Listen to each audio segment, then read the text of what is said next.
So let's just jump right into the stuff, right? Okay. So my question for you is this. I'm going to ask this to you, shout your answers out. When you think about the world's best advertisers, who comes to mind for you? Share some answers in the chat. I want to see who's kind of like top of mind. Best advertisers, who's coming to mind? We see Taylor Swift. I love it. Apple. Okay, Dennis. Yeah, Apple, Nike. Awesome. All right, so we're around the same. We're thinking of the same thing. You're picturing people like Steve Jobs, right? Or maybe David Ogilvy. Maybe you go a bit old school. Or maybe, Taylor Swift, like someone said, or Kim Kardashian. These folks are considered some really smart advertisers. Now, did anybody picture this person? Does anybody even know who this person is? If you do, I will buy you a drink because I bet you don't. This is Ernest Shackleton, and he actually wasn't a marketer at all. He was an explorer, and as legend has it, Shackleton needed to recruit brave sailors to join him on an expedition to Antarctica. So he took out a newspaper ad. And this 24-word ad, which was pinned by an explorer, not a copywriter, is considered one of the most famous ads in history. So it said, men wanted for hazardous journey, small wages, bitter cold, long months of complete darkness, safe return doubtful, honor and recognition in event of success. So this is really powerful. Now, as the story goes, 5,000 people responded to this newspaper ad. That was 5,000 men who were willing to brave sub-zero temperatures and face extreme conditions to make history. Now, this ad appeared in 1914. It is now 2022, and I believe that this ad is actually more relevant than ever. You just need to add one word: marketers. So this is what it feels like to be a marketer today. Oftentimes, it feels a lot like this. And that's because marketers like us are getting left in the dark. So I surveyed hundreds of marketers and I asked them a very simple question. I said, when you started in your role, did your team provide everything you needed to effectively market to the target audience? This is a pretty important question. And guess what? 89% of in-house marketers said no. So in other words, 9 out of 10 times marketers are not getting what they need from their teams. Now, it's actually even worse for marketing freelancers, consultants, ad agencies. Only about 3% of marketers said that they can always get what they need from their clients to do their jobs well. So many of us marketers, we're getting left in the dark, trying to figure out which path to take, a lot like Ernest Shackleton. So Ernest Shackleton's crew, this is the Endurance, it actually got stuck in the ice during their expedition, and they were forced to go out on foot to look for supplies until they could break the ship out of the ice. And of course, they knew that these supply missions, they were going to be pretty scary. So after several hours on foot, one of their crew members, his hood was so covered in ice that he couldn't even see out of it. Now, the food expeditions, they were dark and cold, but they thought they were prepared because they had a compass to guide them. Now, if they worried they were going in the wrong directions, they could pause. They could take a moment, take out their compass. They could find their bearings. And we marketers, we've got a compass too, right? It's our customers. Now, in a perfect world, every marketer would start each project with heaps of audience research. In a perfect world, we spend hundreds of hours gathering data and extracting insight before we actually start marketing. We could conduct customer interviews and run surveys, and we could study our competitive market and sift through all this audience data with a fine-tooth comb. And we'd use what we learn and we carefully plot our next steps. We'd work really smart, strategically. We'd feel really confident in our approach. And we would know for a fact that we were moving in the right direction and we could make patient, consistent progress, right? How cool would that be? Well, guess what? We don't live in a perfect world. We are dealing with the same situation that Ernest Shackleton's men dealt with. We can't just rely on customer insight to always move forward in a slow pace. We feel like we're just jumping from tactic to tactic, copying what competitors are doing, trying to growth hack our way to success.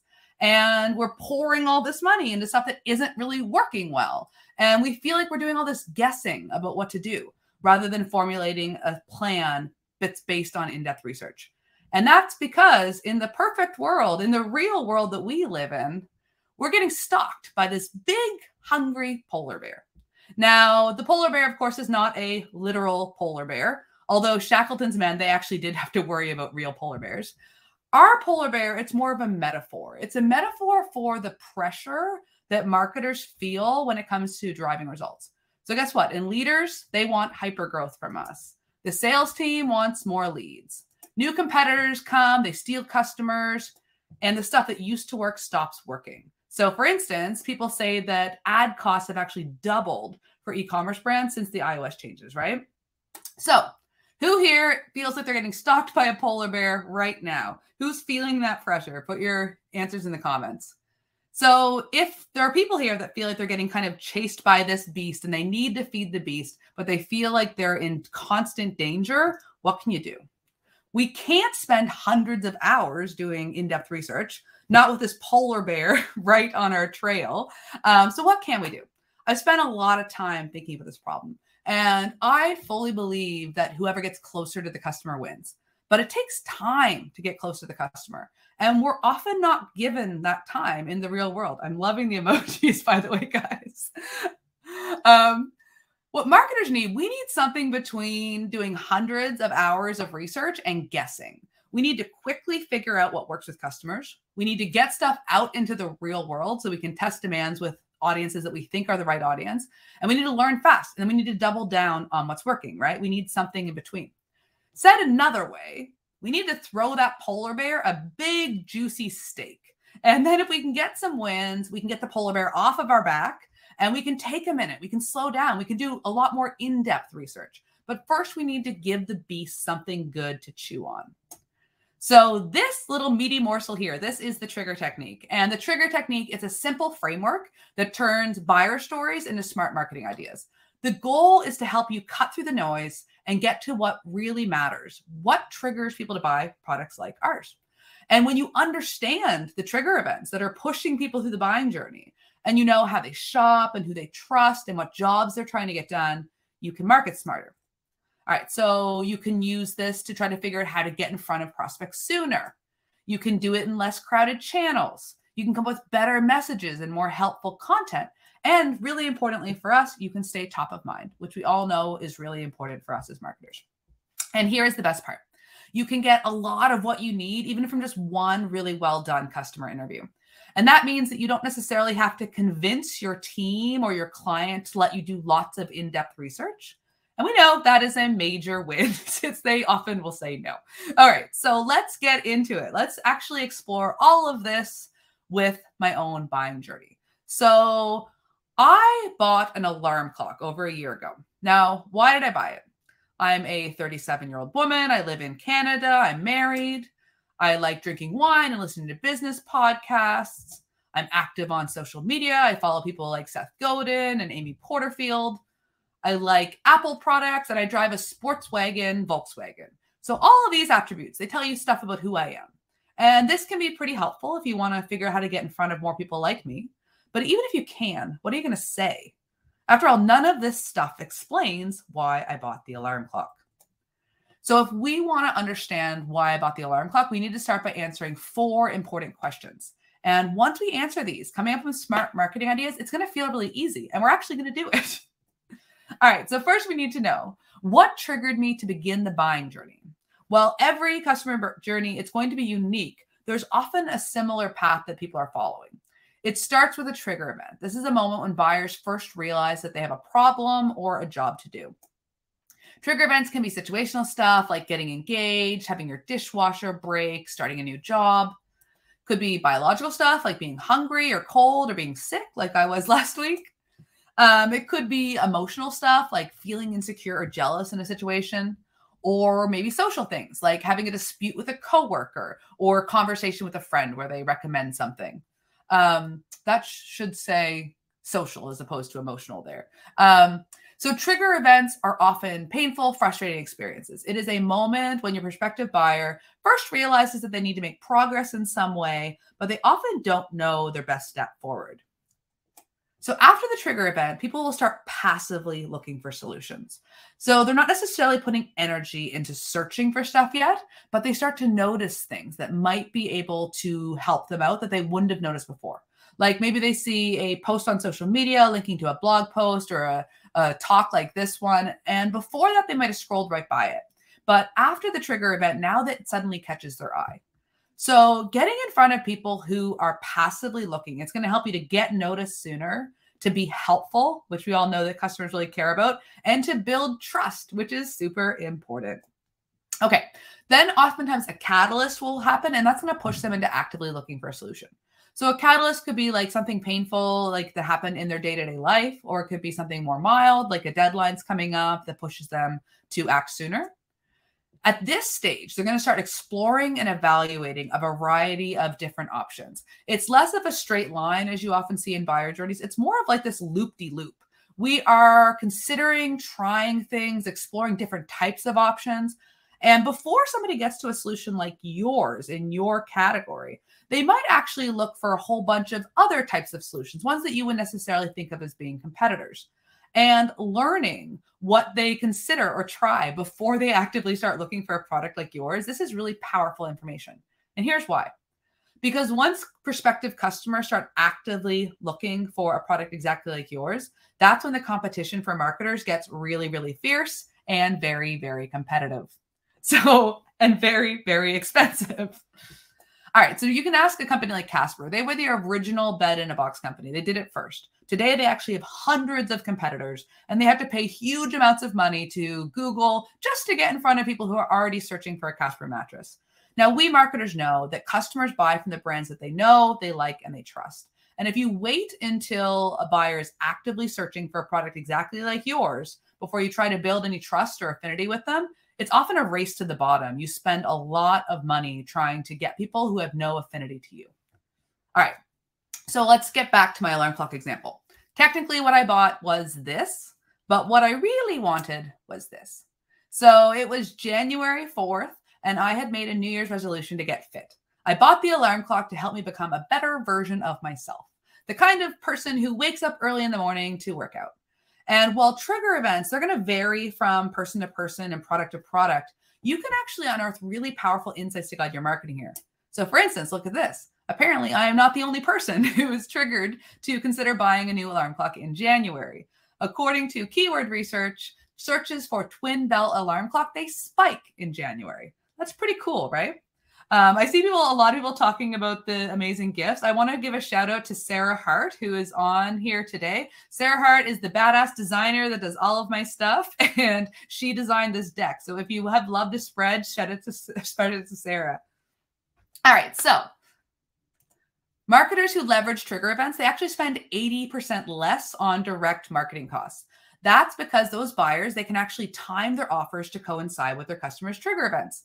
So yeah, unless you have money to burn, learning your customers' buying triggers, it actually matters a heck of a lot. All right, so now we know what the trigger event was. Let's move on to the next thing we need to know. That brings us to the next question, which is, why did I buy this old school alarm clock? Or said another way, what job was I trying to get done? Now, we started things off here talking about jobs to be done. A lot of people are familiar with it. If you know about jobs to be done, post like a fun emoji in the chat that like what you think of when you think of jobs to be done, if you're already a fan. For those of you that might be new, jobs to be done is a theory for understanding what drives buyer behavior. As we talked about, people don't buy things just because of who they are. They don't buy because of their like age or gender or job title. They buy things because they have specific jobs they want to get done, and there are barriers stopping them from making progress. So you could say that they hire products to help them become better versions of themselves. If the solution works, they're going to be happy and they're going to tell people about it and they're going to keep buying it. And if it doesn't work, then they're going to fire it and look for something new to hire. So we know about the job I was trying to get done when we bought the alarm clock. If we want to know more, we really need to know the context of my situation. That's what really explains a job. So let's talk a little bit more about the context of my situation. So I'd been using a smartphone as an alarm clock for years and it worked fine. But when I decided I wanted to get up 90 minutes earlier, my phone suddenly became this big problem. With my phone sitting on my nightstand, I would just end up scrolling on social media in bed rather than going to bed on time. And then when the morning came and I was groggy, it was really easy to just hit that big red snooze button and stay in bed. Does anybody know this pain? Has anybody dealt with this? So knowing what we know about like my situation and the context and the trigger event, does anybody know what job I was trying to get done? Who wants to take a guess? Who wants to shout it out in the chat? What was the job I was trying to get done? I'll give it a minute for some answers to come in, and then I will share the way that I'd frame it up. I love all these emojis. This presentation is fire. Better version of myself, get up earlier. Natalia is saying get fit, avoid looking at your phone, exercise, wake up at all, exercise. Okay, these are all good. So I'm going to show you how I would craft this job to be done. I would describe it like this. Force me to get out of bed earlier in the morning when I'm tempted to sleep in. So that tells you a whole heck of a lot about what matters to me, right? That's pretty darn clear. Force me to get out of bed early in the morning when I'm tempted to sleep in. So what makes jobs to be done so interesting is that, well, products, the competition set that you're going up against, technology, markets, all of that stuff can change really quickly.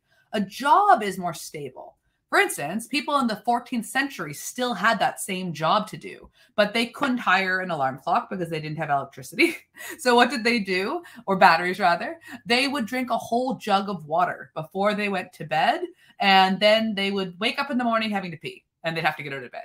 So, when you understand what the job is, you'll start to see that jobs are fairly stable. And this gives you like a stable aim to go after as a business.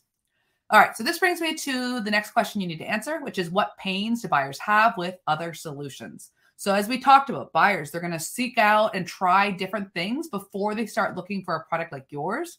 And if you want to know how to market to them better, you really should explore what else they were looking at, because that can help you to get in front of them sooner in really clever ways and spend a whole lot less on marketing to people who have no affinity to you. So before I started looking for my old school alarm clock, I actually thought about a lot of different options. The first thing I tried was taking Twitter off my phone, because that was the thing I was staying up at night scrolling. But guess what? That didn't work, because I just ended up going on the browser. Anybody who's ever deleted the app knows that this is exactly what you do. Or I would go on Instagram on my phone instead, and I would still wake up tired. So then I actually even tried this app that disabled the snooze option on my phone's alarm clock. But in the morning, when my alarm would go off, it was actually easier to delete that app than it was to wake up. So I would delete the app and go in and set my alarm clock again and go back to bed. So clearly having my phone in my bedroom was not necessarily going to work. So I decided to stop using my cell phone as an alarm clock, and I dug out my old school electric alarm clock. This could work better, right? I'd get my phone out of the bedroom altogether. Now, initially this was promising because I went to bed earlier, but when the alarm went off in the morning, guess what? I wouldn't get up to wake up. I wouldn't get up and work out. I would just press the snooze button like 5 times. So this solution, again, not going to work very well. Aman says we are very similar people. I know. I feel like this is a very big challenge. So I started looking at other ideas. So I considered an alarm clock rug. This is a really cool innovation. It actually literally forces you out of bed, because the only way you can turn this rug off is by standing on it for 30 seconds. So you literally are forced out of bed. But guess what? It's $120, which is fairly expensive just for an alarm clock. So I was like, I don't know. I need to think about other options. And I considered getting a cell phone lockbox. So this would actually stop me from scrolling late at night, because I'd have to lock my cell phone up where I wouldn't be able to access it. And then I was going to put the lockbox on the other side of my room. So I'd have to get out of bed and open it up. And I thought this might work, but I was worried. What happens if an emergency happens in the middle of the night and I need my cell phone, right? Scary. And also, do I really want to admit to my husband that I'm so addicted to my phone that I literally need to lock it up? Probably not. So I kept thinking about other options. I even considered hiring a personal trainer. I figured it would be hard to sleep in if there was somebody standing outside my door, knocking on it, waiting for me to come down and work out. And guess what? That was amazing, but expensive. So I wanted to see, how can I solve this problem without spending very much money? So when you explore the buying journey and you understand the customer's pains with other solutions, you start to actually get a lot of clarity on what really matters to buyers, people like me, right? So I chose this old school alarm clock because it does not have a snooze button. And it's definitely not connected to the internet, so I can't be scrolling Twitter till midnight. What it does have is this really loud bell that goes off that is so jarring that it nearly gives me a heart attack. And that's way harder to roll back to sleep when you have this like extremely loud alarm clock going off. All right. So we know what my trigger event was. We know what job I was trying to get done. We know what the pains were with other solutions. There is one more important question to answer.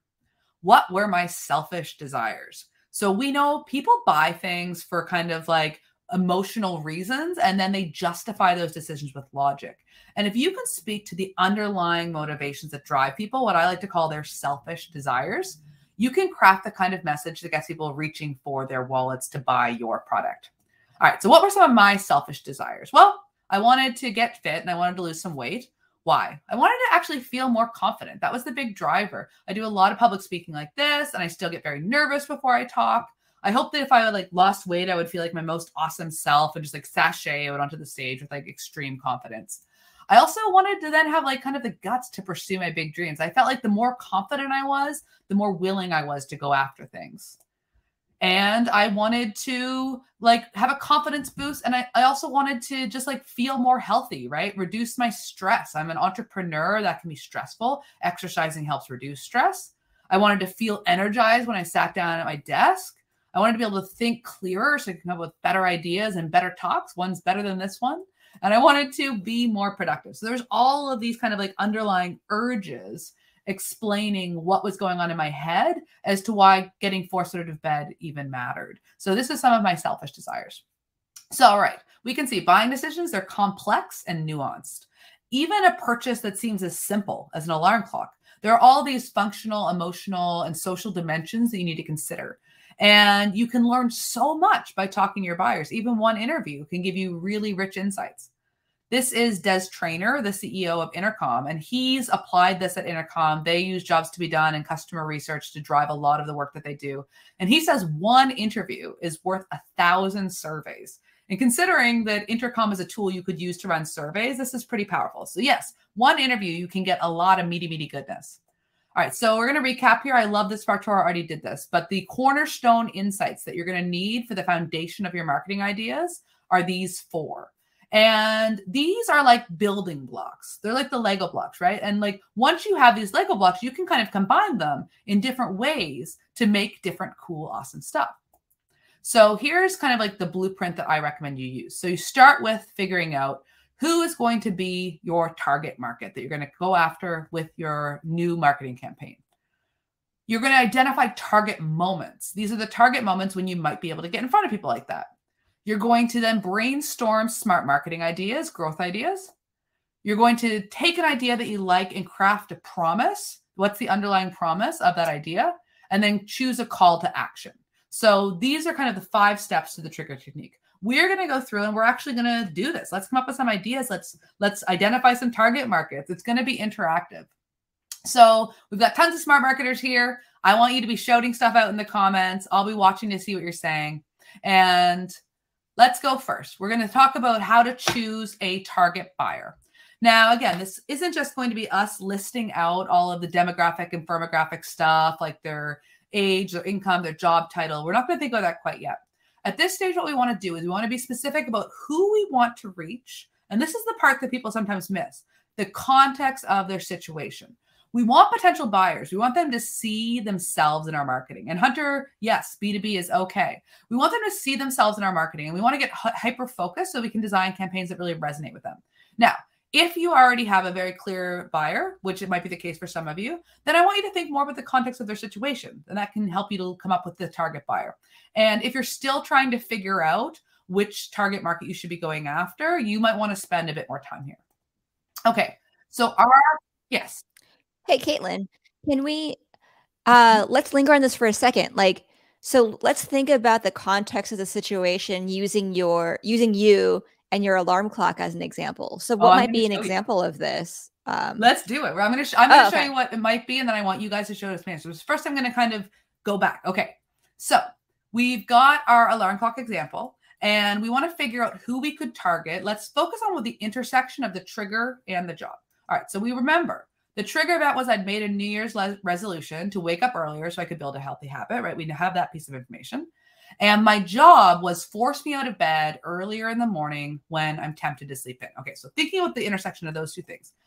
When coming up with the target buyer, I encourage you to ask yourself a few questions that are going to help trigger the ideas for you. So the questions are, when might someone experience a similar buying trigger to what I did? And who else might have that job to be done? Now, Normand already threw out an answer. CEO of an SME who just received nonconformity report for the environment minister. Oh, God. So they would have to get up really early because they have a lot of extra work to do, I'm assuming. Great one. So who else might have a similar buying trigger to like, when might somebody have a buying experience like mine? And who else might have that job to do? So any ideas? Is there any kind of like potential buyers that come to mind for people? I'm going to show you what mine might be, but let's come out. Someone who just got a job. Erica, I love that way of thinking. Yes, because now they're like having to change their routine. Their morning has changed. Any other ideas? Who might experience a similar buying trigger? When else might somebody else have this job to do? Remember, the job to be done is to force them out of bed earlier in the morning when they're tempted to sleep in. New mom getting kid to school. I love that. New parent, market over 50 churchgoers who can no longer attend church, attend Bible study. Love it. After a visit to the doctor, awesome presenters, parents who need to organize around kids, busy moms getting the kids ready. All of this is like, I'm eating this up. Okay. So I said this, achievement-minded people who want to start working out in the morning, right? That could be the target buyer. Again, we're not talking about kind of like the specifics yet, but we know kind of who they are and we know the context of their situation. But you guys are coming up with lots of other great ideas. Training for a marathon. I love it. There's a whole bunch we could come up with, right? We could come up with people like this. Students who have an early morning class. Now they can't sleep in. They've got to get to class, right? Or we could go after side hustlers who want a few extra hours of work in the morning before they have to start their real job, right? Those people have these pain points. Or frequent travelers who often fly the red eye and don't want to miss it. Like suddenly we can take the intersection of the insights we gather through my one story and come up with ideas like this. Very specific people with very specific scenarios, which from a marketing perspective, hey, we can start doing stuff here, right? There's a lot we can work with here. So any other ideas people want to throw out before we kind of move on to talking about target moments? Amanda, do you have any ideas that kind of come to mind for you? Well, the frequent traveler one was a good one. It made me think about, what about frequent travelers who want to create a semblance of home in their hotel rooms? So they bring their alarm clock from home so that it feels homier in the hotel room. I love that. And that could speak like that. You could see that coming as part of your promise and your message, right? Yeah. Like, that could all tie in. I love that. Right. Okay. Where it's about waking up, but it's also about ambiance, environment, routine. It isn't just about getting up. For people like that, when your routine is constantly getting interrupted, being able to have something that feels the similar, even in a very different environment, a different city. I love that. Okay. So we can't necessarily go after all of these people right away with the same marketing campaign, right? Like they're going to want to see different messages, we're going to approach them in maybe different channels. So because we can't serve all of them, we want to kind of get focused and like limit our efforts initially. And we don't just also want to like arbitrarily choose an audience, but just like kind of like throwing a dart at a board. So I've got a cool resource here that you guys can check out. It's called the Customer Ranking Scorecard. And what this is it allows you to evaluate a number of different audiences on kind of the criteria that matters to you and the criteria that matters to them. So we'll drop a link to that in the chat and you can check that out. If you're still trying to figure out who your best fit customers are, this can be helpful. So let's put that. Okay, Amanda dropped a link to it. That's awesome. So let's move on though. Let's say that we go after these people. We go after the achievement-minded people who want to start working out in the morning, right? So we've got a very specific target buyer. Now, let's move on to their target moments. Remember, the target moment is when might we be able to get in front of people like this? Broken link. Let me see if I can drop it and if it works. Sorry. We'll definitely send it out afterwards too if it's not working for people. Oh, thank you, Anthony. Dropped it. Thank you. All right, and I'll fix the call to action button right now. Okay. So, we're going to start thinking about target moments where we might be able to get in front of people. So think about the specific moments, not necessarily the channel, but the specific moments when you may be able to get in front of target buyers like this. So as you're going through this, ask yourself, again, this is where you look at the intersection of like, what job was the person trying to get done? and what were their pains with other solutions. When you think about the intersection of those two insights, it gives you all of this kindling for brainstorming. So ask yourself, how might people look for solutions to get this job done? What else might they consider, try, or buy first? Where might they spend their time? Who might they trust for information, right? So we've got these questions to kind of help us with the brainstorming. There are going to be some probably obvious target moments, like Tara says, when they're scrolling before bed. I love that. You can create kind of like time-based ads that work on time zones. So that could be a super cool way of doing it. So there could be the more obvious ones, and then there could be ones that are like really super clever. So the more obvious ones that come to mind for me, things like, when they're researching how to wake up earlier, right? Or when they're searching for an old school alarm clock on Amazon or Google, because as we learned from my buyer story, that's the language I was using. I didn't know what it was called. I didn't know initially it was a twin bell alarm clock. I started by looking for an old school alarm clock. And then I was like, oh, it's called a twin bell alarm clock. I'll search for that. So these are some of the more obvious ways we might be able to get in front of them. The more like before delivery of kid, new school year, love it. When the summer ads start airing, love it. They trust people who seem really organized and motivated. Yes, yes, yes. Okay. And these are some of the kind of like other target moments that come to mind for me. We get in front of them when they're watching fitness vloggers on YouTube or Instagram, right? They're trying to learn from those people, like Tara said. Or when they're reading newsletters or listening to podcasts about how to build new healthy habits. Or when they're scrolling on Twitter at 1 a.m. in the morning when they should be sleeping, like somebody already said. Or when they're listening to energy boosting playlists on Spotify in the morning because they're tired because they didn't go to bed on time. Or when they're hanging out in Facebook groups for runners or other people who are trying to develop a athletic thing. Or when they're researching other solutions, things like the alarm clock rug that we found was a cool solution, but too expensive. So we're not getting into specific tactics yet. We're just focused on thinking about when we could reach these potential buyers. Any other ideas that folks have, shout them out as we go along. But as you can see, these moments, they are not random. We're actually thinking really tactically. These are really targeted ideas. And when you understand the 4 cornerstone insights and you know who your target buyer is, then you can start identifying these target moments to get in front of them. And you can come up with marketing ideas that are really, really smart. They can get you in front of people before they even start looking for a solution like yours. And you can generate ideas that are not on your competitor's radar, things that they wouldn't even consider. And with a tool like SparkToro, you can identify very nitty-gritty details. And we're going to do that in a minute. We're going to show you how you could use SparkToro to actually get into the weeds and be very specific about the where to get in front of people and who might be the right people to help. So that brings us to step 3. We're going to brainstorm marketing ideas. Now, if you are like me, then you love brainstorming, and coming up with ideas might be easy. But guess what? Coming up with good ideas, really great ideas, that part is not so easy. That can be really tricky. And the trigger technique, it allows you to come up with hyper-focused and timely marketing campaigns rather than just like copying what competitors are doing or using the standard playbook. Okay, so when you're brainstorming these ideas, you want to ask yourself, how might we get in front of our target buyers during these target moments? And based on the job, the pains, the selfish desires, what kind of offer might resonate with our target buyers? So this is like a really good questions. This is a great exercise to do together with other smart people on your team. And you can kind of come up with lots of ideas and then narrow it down to like the one you want to try first. So here's a chance for people to start shouting out some ideas. I want to hear from you guys. Amanda, is there anything that comes to mind for you that like from what we've talked about where you're like, that's like something I might try, or this is something I might try? At this point, you're not focused on like the perfect idea.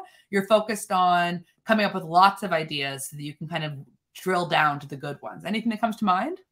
Let's see. Maybe when someone is researching other solutions that are not this product. So maybe someone is researching like sports energy drinks or so it's like it's a similar job to be done, right? Getting up in the morning with a different product. Totally. People are, and Spotify ads, Am says, I love that. That's a good one. Use of SparkToro is excellent. We're going to talk about SparkToro here in a second. I want you to shout out some answers. But so here's an idea that I came up with. So what we could do is we could write a blog post on the dangers of sleeping with a cell phone in the bedroom. Dun, dun, dun. And we could position our alarm clock as a much, much better alternative. And because we know from my story that people in our audience, they might be hanging out on Twitter, we could use Twitter ads to send targeted traffic to this blog post. So we could kind of like see if it's working, right? We don't want to just post it and hope to goodness that somebody finds it one day. We could actually target people with an ad that sends them to that post, and we could see how that's working. So who might we want to target with these ads? Let's say that we want to focus on people who are already self-improvement junkies. Here's the question for you guys. Who influences the self-improvement people? If you're somebody who's all about self-improvement, who are you listening to? I want to know. I've got some of my own thoughts, but I want to hear from the audience. One thing I want to call out that might be helpful is, it's a related resource here since you said blog posts. Rand has a blog post recently about influence maps. So it's about mapping where your customers are in their journey. And, it's not about the marketing funnel, but it's finding the audience's sources of influence. So I'll drop it in here. Oh, good. I read this. Oh, somebody said James Clear, Dave Asprey, Adam Grant. James Clear is a good one. I think that he could be an interesting because he's very active on Twitter, so we could target people who follow him. Let's go with James Clear. Amanda, can you show us if we wanted to use SparkToro to learn more about people who already are interested in people like James Clear, and we could like kind of pull some insights for ads? How might we do that? Let's do that. So I'm going to go ahead and share my screen and take over for a sec. All right. If you cannot see my screen, let me know. But here we go. So let's... I don't see it right now. I see, maybe, can everybody else see it? I see it showing up as a third option. Oh, there we go. There we go. All right. I think we can all see it now. So screen sharing my SparkToro.com, my dashboard. So let's do a search for my audience follows this social account. Let's do James Clear. And look at this, everyone. This is a free full query. So for anyone who has a SparkToro account, whether or not it is free, this query is free for you. So you can see all the data here, but I'll take you through it. So the overview data for James Clear. This is pretty cool. This is very interesting. So we can see the top words used in these people's bios: founder, engineer, husband, top hashtags used, NFTs, Ethereum. That's kind of funny. But frequently used phrases, mental health. That's a big one, right? Could be relevant to what we're doing here. And founder was one of the top titles that they call themselves. So entrepreneurial people like me. Yeah. And then since you mentioned Twitter ads, Caitlin, this might be interesting to do. So let's say you wanted to do your Twitter ads for people who are similar to James Clear or people who follow James Clear. What you can do is you can set up, I think they're called lookalike audiences in Twitter, and you can pull up all these social results. So what you could do is add a bunch of these social accounts to that list. Very cool. People who also follow. That would be a good way to, to target that kind of ad. And what about demographics? Like, because with Twitter ads, you can choose your demographics as well. Like, what else might we be able to learn? Yeah. So people who follow James Clear, here are some of their attributes: top roles and fields, engineering, operations, marketing, top employer industries, computer software, internet, information technology and services, marketing. Awesome. I love it. And somebody's asking who's the female version of James Clear, and somebody suggested Mel Robbins. Like, Mel Robbins totally resonates with me. Like, so like you can see how once you start really getting a sense of who your buyers are, the idea of writing this blog post, using Twitter ads to get traffic to it, you can start to think about like, well, who should these Twitter ads target? How do I make sure that those ads are really compelling? And then even with your blog post, maybe you try to go big and you try to get somebody like Mel Robbins or James Clear, and you quote them in the blog post and you mention them on Twitter when you share it. Maybe they reshare it, right? So like you can really start to get a sense of who the buyers are, why they buy, and kind of use some of that to inform your marketing ideas. Yeah, exactly. And we can also look at things like the podcast. So people who follow James Clear engage most with these podcasts. Cool. Knowledge Project with Shane Parrish. That totally makes sense, right? The Jordan Peterson podcast, Work Life with Adam Grant, Making Sense with Sam Harris. These are great. But Awesome. then what you can also do, so you can put these people, put these podcasts in a list. So maybe you want to make an outreach list of podcasts to reach out to maybe do some sponsorships or maybe pitch yourself as a guest if it makes sense, right? Totally. But might be tough to get to secure a sponsorship on Shane Parrish's podcast, right? So, we have a whole list here of lots of different podcasts. You can find maybe some niche ones where maybe they're not doing a ton of advertising yet, and you could be among the first, and it could still be a super engaging podcast for your audience. You are like reading my mind. So like, let's go back. I'm going to share another couple ideas. And if I just click on my screen, does it open up for everyone? I think maybe you have to do it, Amanda. Yeah. Here's what do I do? Well, I'm just going to stop sharing. Okay. And so great. How? And then I think we just focus your screen. There we go. Yeah. Okay, so Amanda just gave us some really great tips on how to use SparkToro. We can talk a little bit more about SparkToro as well. So here's another idea. So let's say that we wanted to come up with another idea. Maybe we want to go after fitness vloggers on YouTube and Instagram, and we want to pitch them on a collaboration. Maybe we want to get them to use our alarm clock for a week instead of their old cell phone, and we want them to vlog about their experience. That's an idea we could do, right? Well, for the people who are fitness geeks in the room, what are some popular fitness trends?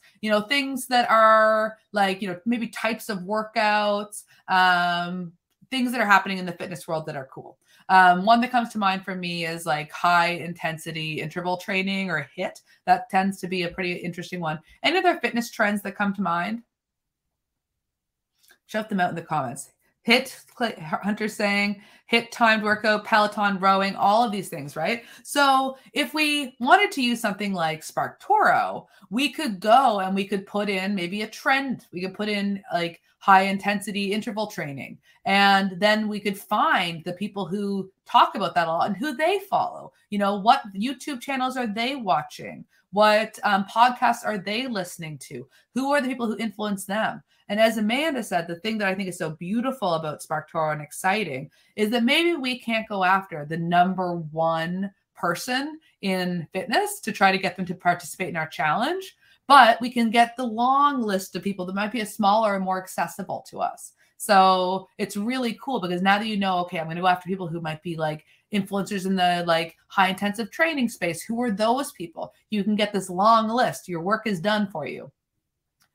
Another idea we might be able to do, maybe we want to approach somebody who is both a fitness person and a self-improvement person. Maybe we want to kind of like focus in on that niche, that intersection, and we want to be a guest on their podcast.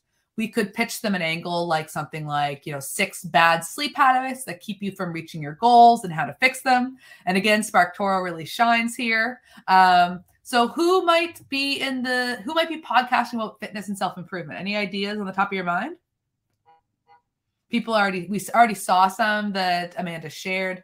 As you can see, once you kind of start thinking about the first one, you get that big first name, then you can go into SparkToro and you can find all the other podcasts those people are listening to and the other people that you might be able to reach out to pitch yourself to as a guest. So you start to get some really, really clear and direct ideas around how to move forward with these marketing ideas. Now, let's say that we want to go a little bit further in the buying journey. So the ideas we talked about, those first 3, they kind of were all in the passive looking stage of where we might get in front of somebody. What if we want to go after people who are like actively looking for a solution right now? So luckily, everything we heard from the research, that's going to work really well here too. So we have this 4th idea. We could use search engine ads and we could try to get in front of people who are researching how to wake up earlier. We could write an article with lots of helpful tips and educate readers on the importance of keeping their cell phone out of the bedroom. And we could promote our alarm clock as an alternative. And it's actually pretty smart, right? Because according to Ubersuggest, 12,000 people are searching for how to wake up earlier every month. And it doesn't look too competitive to actually rank for this content. The paid difficulty is only 5. SEO difficulty is 10.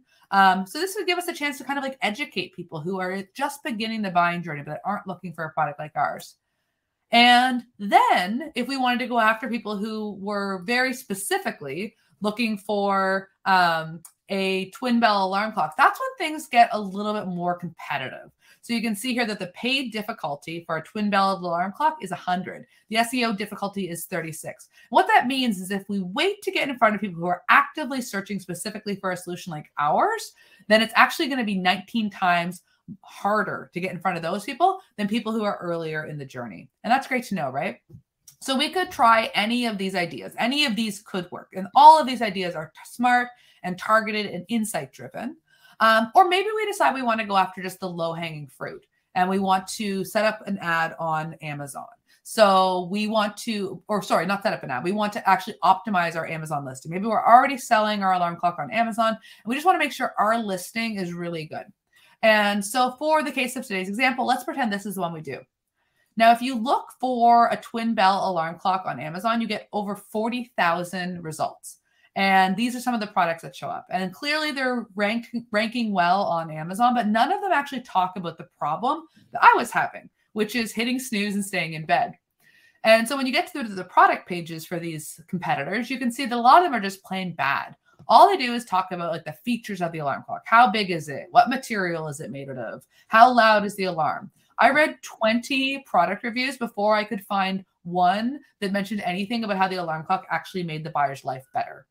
Now imagine how you could improve your own listing simply by talking about the stuff that's actually motivating buyers in the first place.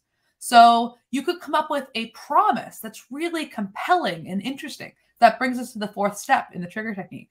So we know what pains past buyers had with solutions. We know what their selfish desires are.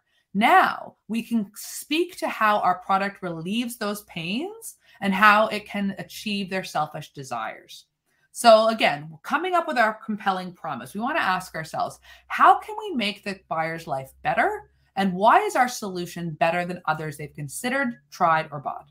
Now, remember, my big complaint before was that I was sleeping in because I was hitting snooze. So with that in mind, any ideas from the group of what a compelling promise might be for this alarm clock? What might be a really compelling promise that we could use to kind of differentiate our product from others? Showed out a couple ideas. Maybe the bell sounds pleasant when it rings. A bell you'd love to wake up to, right? Any other ideas, folks? Never hit snooze again. No snooze. I'm loving this sense of direction. So here's what I came up with. Stop hitting snooze on your life goals. Wake up earlier with this no snooze alarm clock, right? So we're talking about the thing that they actually want, which is to hit these life goals. And we're talking about the pain that they have, which is they keep hitting snooze and not getting up in time to actually do the stuff that matters. And we could really kind of like improve our whole listing. We could say stuff like, stop hitting snooze on your life goals. Wake up earlier. No snooze button means no temptation to sleep in. Super loud alarm forces you out of even the deepest sleep. Silent tick ensures you sleep soundly. Keep your phone out of the bedroom, so no midnight scrolling. Super long-lasting battery. No need to worry about charging or power outages. Stylish design. Looks great on your nightstand. We could talk about the pleasant ticking sound. All of this is actually talking about stuff that matters to buyers as opposed to just the features of the product. And we could use unique imagery in our ad that other people aren't using. So for instance, this is what they're buying technically, but we know that this is what they want, right? They want to wake up earlier. So we could use images in our ads that show the actual goal of what they want as opposed to just the product. And we can craft our alarm clock as the only no snooze alarm clock, right? Other brands are not talking about that. We can be the only one. And that means that we go from being one of 40,000 alarm clocks to the only no snooze alarm clock, which is a big freaking deal from a marketing perspective. It gives us a very unique place to be able to position our product and show people why it's different. So our promise, the only no snooze alarm clock. All right, so finally, we have crafted our promise. The last step is we want to come up with a call to action. We want to give buyers a reason to take action now. So what can we do? If we're coming up with a call to action, we want to know, what do we want buyers to do? How can we encourage buyers to act now? Now, remember, I was starting a New Year's resolution. I wanted to lose weight. And ultimately, I wanted to have this confidence to chase my big dreams. So we could come up with an interesting call to action, something like this. Remember, more people are searching for twin bell alarm clocks in January than any other month. So in the first week in January, we could offer a flash sale, a special Amazon promotion, so that our alarm clock is the one that stands out to them. Aside from our much, much better listing, we're actually doing a deal at the time when they're looking. So again, when we understand our prospects' peak motivation, we can come up with the right type of call to action to get them to move forward. All right, so as I said in the beginning, marketers need something between guessing and doing in-depth research. The trigger technique, it can be the answer. It is a fast and repeatable method for generating smart marketing ideas. And when you combine it with something like SparkToro, you just have so much powerful data and intel to work from. You just need to answer these 4 questions. What triggers people to begin the buying journey? What job are they trying to get done? What are their pains with other solutions? What are their selfish desires?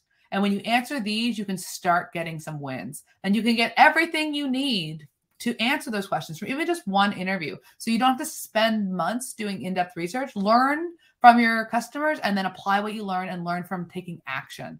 And that is a huge win for marketers. With the trigger technique, you can finally get away from getting that polar bear off your back. The polar bear was chasing you, you'll feel like you finally sufficed and he's happy. In other words, you can earn your team's trust and you can look like a total badass in the process. So I hope that everybody enjoyed today's talk. But before we go, I have to confess something. After spending weeks trying to find the perfect solution to force me out of bed earlier, I actually no longer use my old school alarm clock. Why? Because I had a baby. And this is Vander Burgoyne. He's 6 months old and he forces me out of bed much earlier in the morning than I would like. So now I have a new job to be done, a new product that I need to hire. And what I am searching for, it could be described like this. Force me to go to bed sooner because sleeping in tomorrow is definitely not an option. So that's the full circle of my buying journey. I appreciate everyone staying on a few minutes after we were supposed to be done. I'm happy to hang out and answer some questions. And thanks, guys, for showing up and being so awesome. This was amazing. It was so much fun. Caitlin. Awesome. Well, let's get through a couple questions if you have time, Caitlin. Absolutely. I'm happy to answer all the questions you have. All right. Thank you so much, Caitlin. Thank you for being so generous with your time. Let's get through some of these questions. So the top voted one right now is, what's the best way to ask customers for the interview? Incentivizing other than money or donation?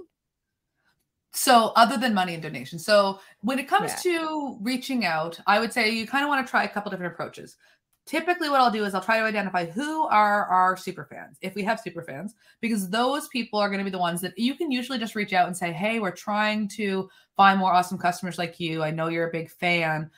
I'm trying to learn. Would you be open to me having a quick conversation with you about your experience, your buying experience? I don't want to ask you about the product that much. It's more so about what led you to us. People, your super fans will say, hell yes to that. And they will usually not expect anything in return. If you are dealing with a client or in your business where you're like, I don't really feel like we have super fans per se, or we're still trying to figure out who the best people are. So we're not going to talk to our buyers. We're not people that bought from a competitor. Then what I recommend doing is reaching out and offering some type of incentive. A typical incentive that I'll offer will be, it could be like a $20 Amazon gift card, although I've been moving away from that option lately because I'm not really big into giving Amazon my money. So the other thing that I often will offer is like a gift card to a local business that they love, or a gift card to their favorite charity. I find that the gift card to the favorite charity donation to the favorite charity tends to work well. If you've tried those things and they're not working, there are actually paid services you can use to get people. One is called user interviews and the other one is called respondent.io. So if you have to go through, just asking and you don't get any responses, and then you kind of offer an incentive and you don't get any responses, try out user interviews or respondent.io. Something else I've tried, and I'm curious what you think about this, Caitlin, is offering advice or some knowledge. So, if you don't have budget for a donation or something like that, maybe offering like, hey, if you have a marketing problem or a sales problem unrelated to this session, right? It could be anything. I'm more than happy to help you. brainstorm some ideas or give you some advice for free. Genius. Like something that's, some extra time. Totally. And that's one because I teach this stuff, oftentimes people want to participate in my interviews because they kind of want to see how it's done. But like what I'll say is like, after the fact, if you have any questions for me, if there's any way I can help you in your business, maybe introductions that might be helpful to you, like I'm happy to do those. And then people are generally very generous with their time as well. So great point, Amanda. Yeah. Cool. Next question from Zoe. How does a buying interview differ from a case study interview? Can you combine them? I would say that I haven't done a lot of case study interviews per se. The master at this, the person I might look to would be Joel Klecki, who has a company called Case Study Buddy. They do, but I from what I understand from talking to Joel about this, they're quite similar. What they're really looking into when they interview people is what were their hangups that might have stopped them from buying, because that can help somebody to understand why they read that case study. Oh, they're like us. They had that issue too, or they were worried about that too. And they talk about, the other options they considered. And then what was it about that option that was the most compelling one? So there's probably a lot of overlap in those styles of interviews. I would say that what is different about the case study is typically I'll find that people might be more closed-lipped about things if it's going to be used in a case study, because they're going to be quoted directly, or their companies. So they might not give you some of the behind the curtain stuff that you're just using for your own internal research if they know it's going to be put into a case study. So you can probably get some stuff that you wouldn't get in a case study interview.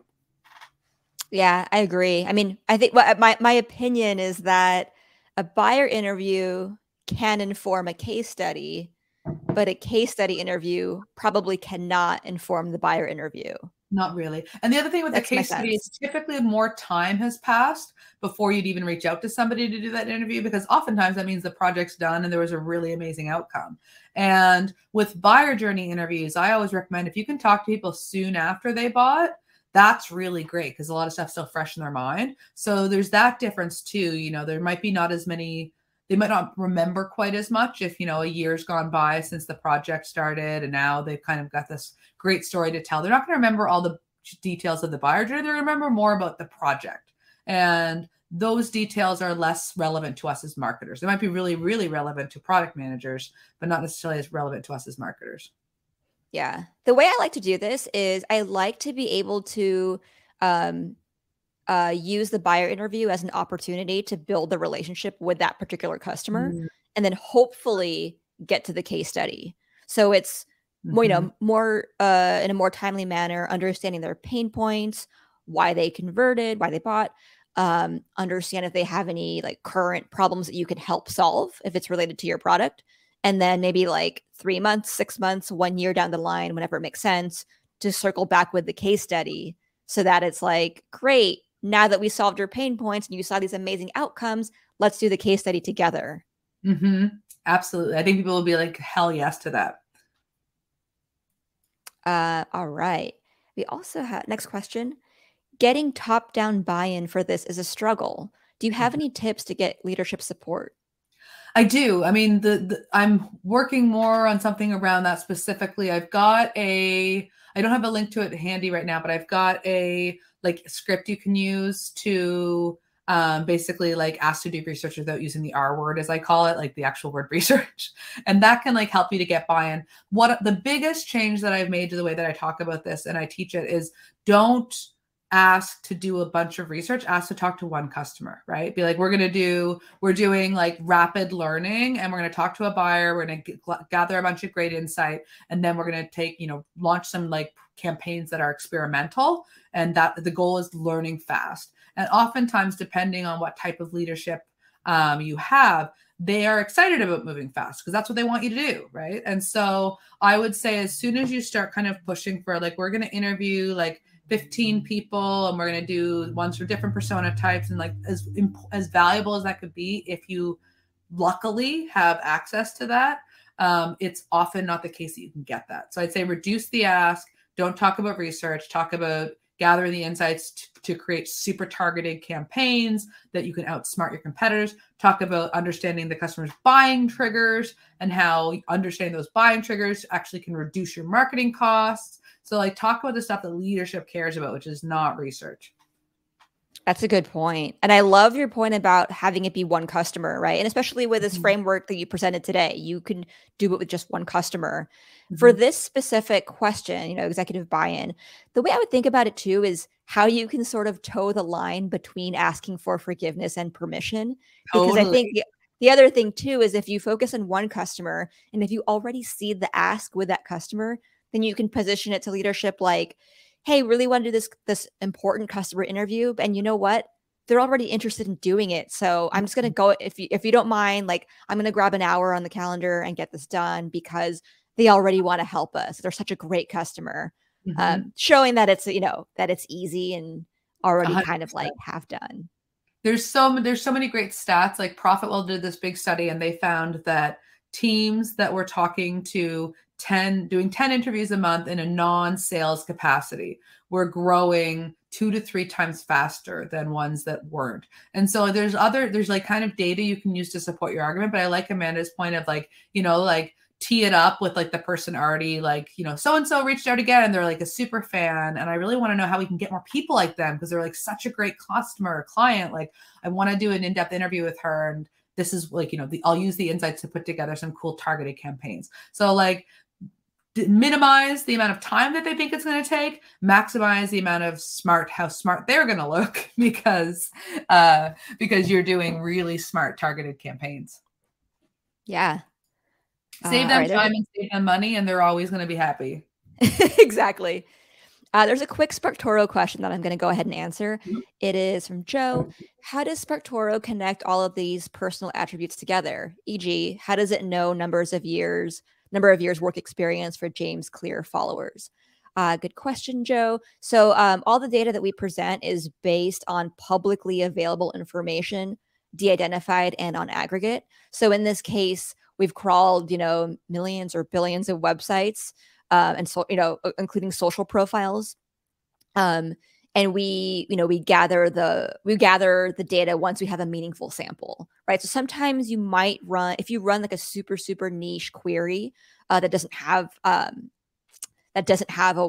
lot of search results, we're not able to provide the data because we don't have enough publicly available data to present it to you. So publicly available data, we triangulate and connect the dots where we can. That is the magic of Sparktoro. All right. Next question here. Maybe we'll do 2 more questions. And any other questions folks have, we don't get a chance to get to them, shout out on Twitter and I'll answer them there. Cool. Super generous. All right. If you have a business service rather than a product, does this change the technique?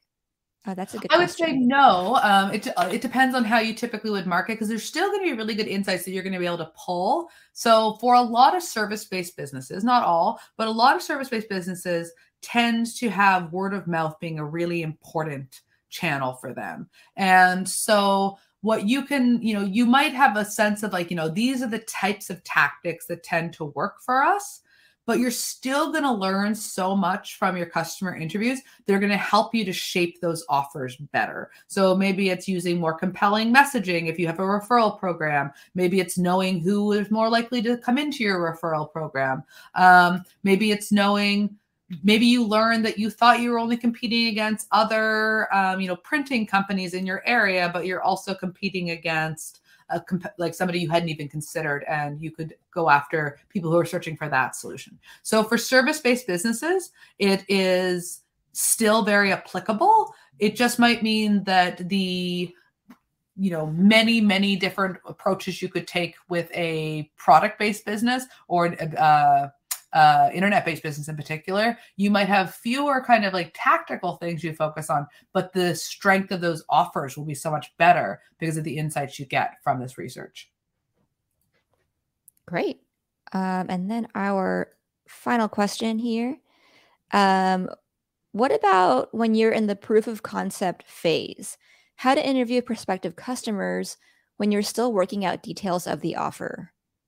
That's a great question. So this The trigger technique could be very useful for you to come up with a test, an offer to test, to experiment, to see if people are even interested in the thing you're thinking about building. So for instance, if you had done this interview with me about buying an alarm clock and you had a completely really cool new solution that is not exactly like a twin bell alarm clock, you'd learn a lot from talking to me about what might go into crafting your new product. And you could also then learn that maybe you set up a landing page and you drive traffic to it to see, do people want to sign up to learn more about this thing when it launches? Are you describing it in a way that's really compelling to them? Are you targeting the right people with that offer? So even before you start building out your new thing, you can take the insights from one of these interviews and you can use that to kind of shape your offer. A lot of people, when it comes to interviewing people who aren't your customers, I have kind of a rule of thumb. Talk to people who are either, bought from you. Those are the best people. People who, or people who kind of went far in your kind of sales process. And if they ended up switching and buying to going from somebody else, those can be really interesting people to learn from too. Talk to people who bought from a direct competitor. That's somebody who does the same thing the same way you do, or somebody who bought from an indirect competitor. So another solution, they might get the job done. And the last one, which is not the best one, but it's the one that sometimes you have access to, are people who put their hand up and say, this is a problem I'm trying to solve right now. The reason it's important to talk to those people versus talking to somebody who fits some kind of persona of who you foresee your ideal buyer being is that if somebody has not actually been actively in the buying journey, then they're going to have a lot of opinions that are completely irrelevant to you because they're going to go, oh, you should think about this. And did you ever consider that? And but if you don't want to learn what their opinions are because you are the creator who's innovating and coming up with this new solution. You really want to learn about how they think about the solution and how they shop and what they're actually doing. Because so often people will, they will go after somebody who they'll talk to a bunch of customers or prospective customers. They'll give them all of this really clear answers. And then when they build that thing that they said that they wanted, nobody buys it. And that happens a ton in the innovation world. The other resource I would check out if that's your case is the MOM test, which is a really good book on that specific thing. It's okay, you've got an idea. How do you not bias the people you talk to? And how do you actually learn things that are helpful in helping you to build the right thing? So my talk today is a lot more about the marketing side of things, but you can learn a lot to inform product as well. But that's not really necessarily the use case I talk about. But the MOM test is really good for that. Great answer. There's a last one that I want to answer here from Jock Stender.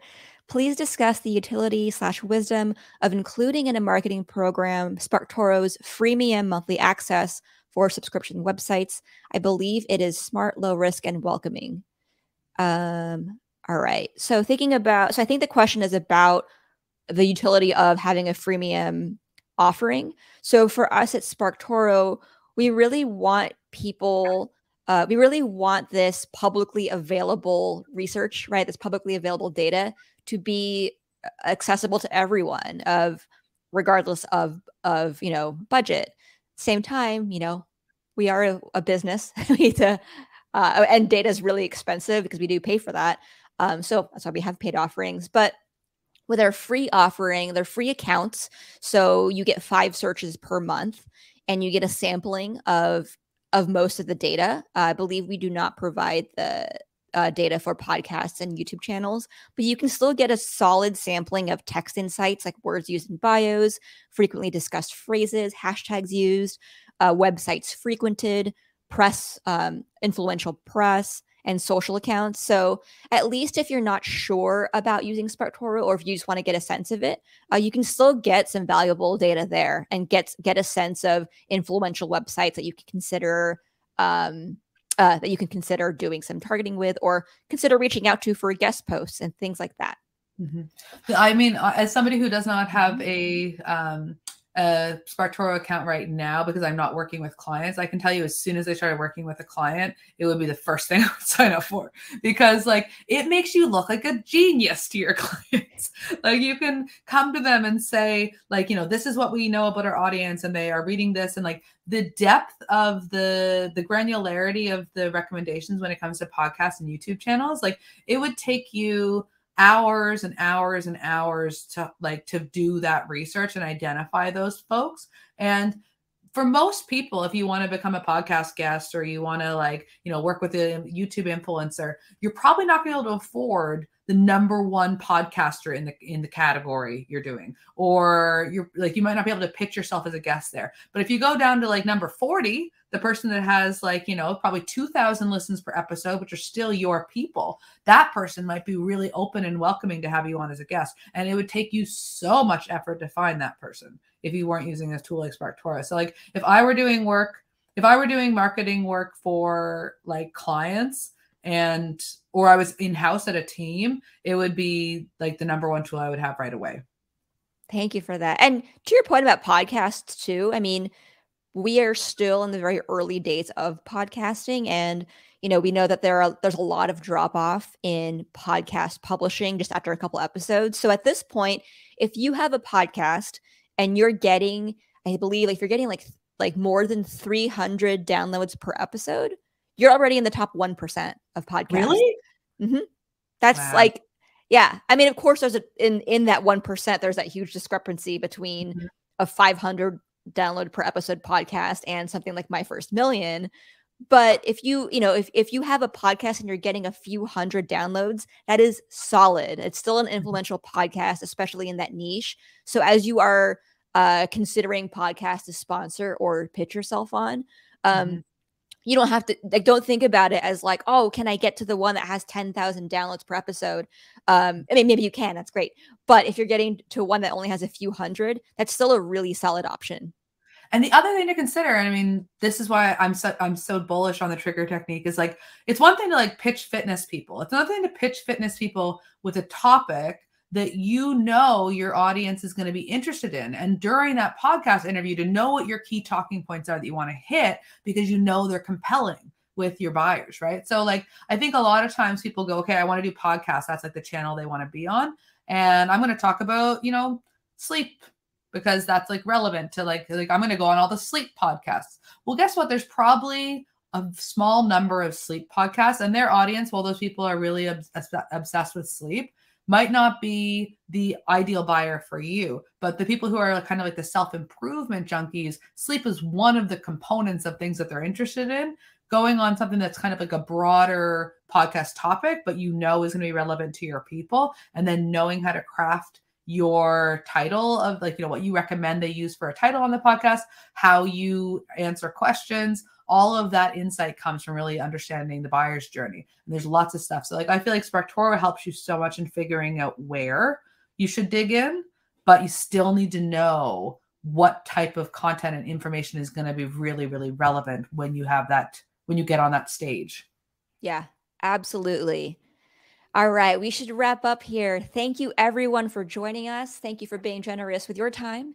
Caitlin, thank you for joining us. Thank you for this incredible presentation, for kicking off the new year with this kick-ass presentation. This was awesome. Let's see, next steps. The replay will be available on this website as soon as we wrap up here. We will also send a recap email, I believe, including the slides. We'll see.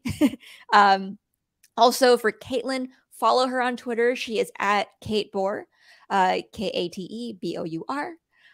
Subscribe to her Customer Camp newsletter. It is incredible. Can't believe the insights are free. So you can subscribe on customercamp.co. Is that right, Caitlin? Gotcha. And if you visit my Twitter profile, the link is there as well to sign up. Awesome. Any parting words for us, Caitlin, or should we peace out? I would say if anybody thinks of ways to be able to go to bed sooner when you have an infant waking you up very early, send those to me. I would love to hear them. Yeah, revenge procrastination is real. Thank you so much, Amanda. And like Amanda said before we started this, she said, we have the most off the hook community. Like our people are so good and they're so smart. And I'm like, this is one of the best communities I've ever done a talk in front of. So thank you for having me and just being your amazing selves. Oh, thank you, everyone. This was awesome. We'll see you soon. Bye-bye. Bye.